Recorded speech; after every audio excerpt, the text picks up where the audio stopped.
Hey everyone, thanks for joining me for a brief tour of my home office that I use for work, play, and all of the hobbyist game development you see on this channel. My fiance and I are now in our first home, which we purchased a few months ago, and ever since we moved in and I kind of rebooted my entire desk setup, I've had a lot of requests from you guys to give you a walkthrough of how I have laid out my office, and I'm excited to share that with you today. My plan is to go through each component of my office setup here one by one. I'll timestamp everything if you want to jump around, and I'll also try to provide Amazon links for as many pieces as I can.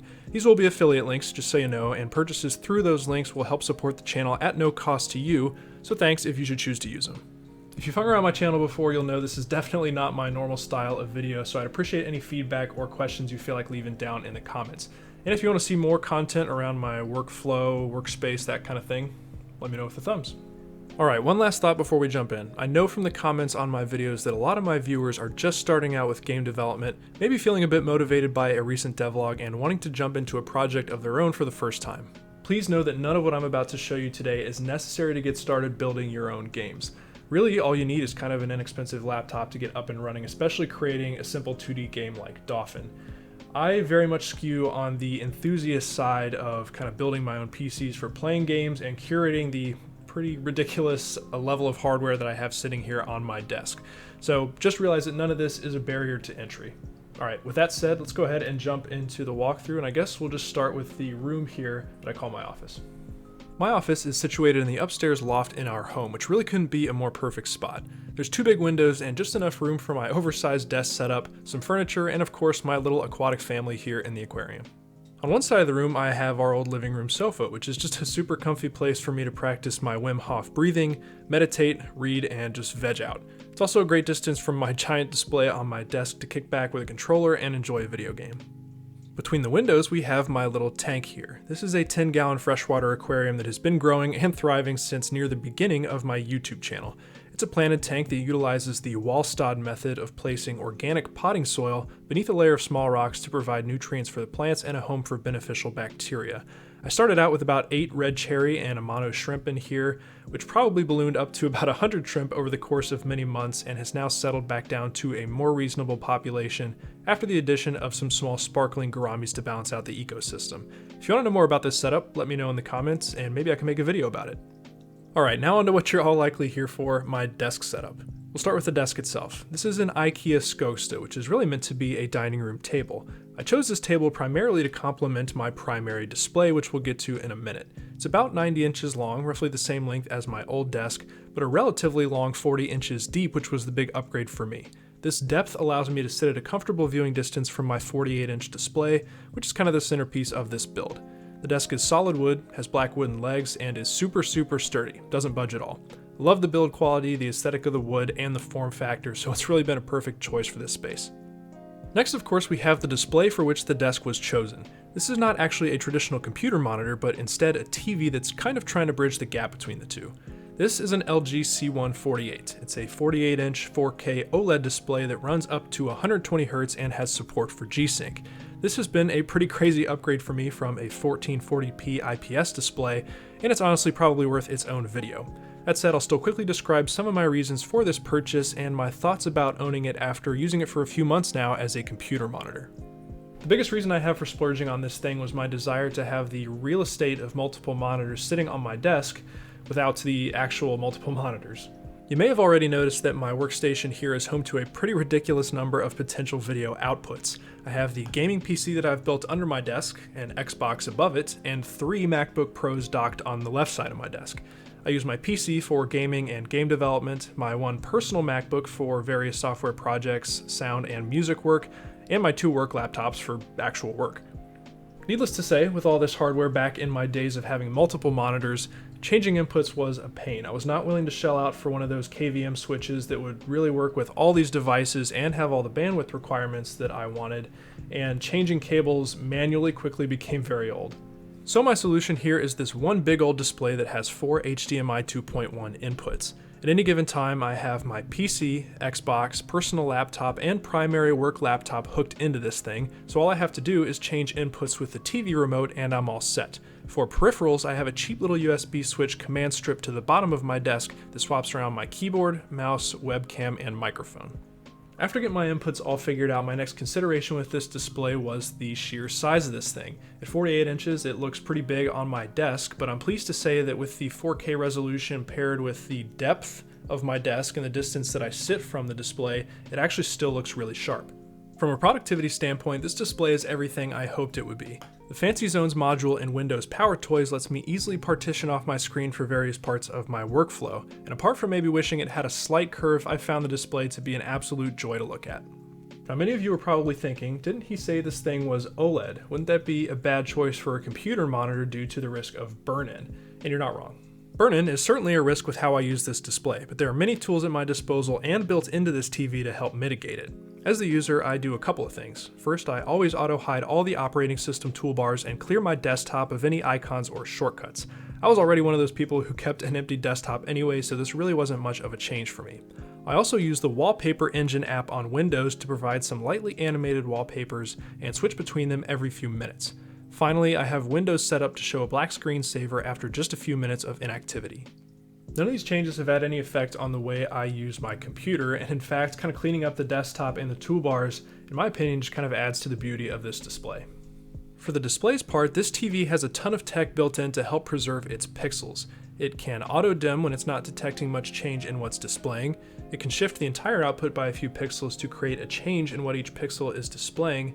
It has its own screensavers, and it has a built-in tool to refresh its pixels if you think you're starting to see the signs of burn-in. After a few months of consistent use, I can honestly say I have been loving this display both for software development and for gaming. I get the real estate of multiple monitors with one single input, the 4K OLED display is just stunning, and gaming at 4K 120Hz on the Xbox Series X is awesome. My RTX 2080 in my PC can keep up on low settings, but the upgrade to a 3080 would be ideal so that I could take advantage of HDMI 2.1 here. I guess I'll just keep joining the Newegg Shuffle every single day so that I have the chance to buy an overpriced GPU bundled with a bunch of other stuff that I don't need. Alright, moving on, let's keep going with some of the stuff I keep on my desk. To complement my primary display, I usually have my personal laptop on a stand here to the left. This is a Rain Design M stand in space gray, which looks great with the MacBook, and I mostly use this as kind of a communication window for iMessage, Discord, maybe a tool like Trello, something I don't need to be staring at the whole time I'm working on my main display. Tucked away behind a few plants here, I have two work MacBooks and an iPad docked on two vertical stands. These stands are made by Jarlink. One of them is designed to hold two laptops, and the other is designed for a laptop and a tablet, which is perfect for my gear. They're super solid, just adjustable hunks of metal really, and can be turned so that the logo faces the wall and you don't see any branding. Perfect. Poking out to the left of my TV here is my webcam, a Razer Kiyo on a pretty cheap articulating desk mount from Amazon. This webcam has been pretty good. It shoots 1080p at 30 frames per second, which I'd say is acceptable for my videos, and it has a nice little ring light, which actually does help out with the image quality a bit. I occasionally have some trouble getting it to autofocus in OBS, and I do think I'm probably ready for an upgrade in image quality, so that's the only reason I'd knock a star or two off this thing. Above my monitor, I have a BenQ light bar. This is the most recent addition to my setup, and I really love this thing. I have a lot of real estate in front of my display due to the depth of my desk, and this provides a really nice ambient light to illuminate my workspace.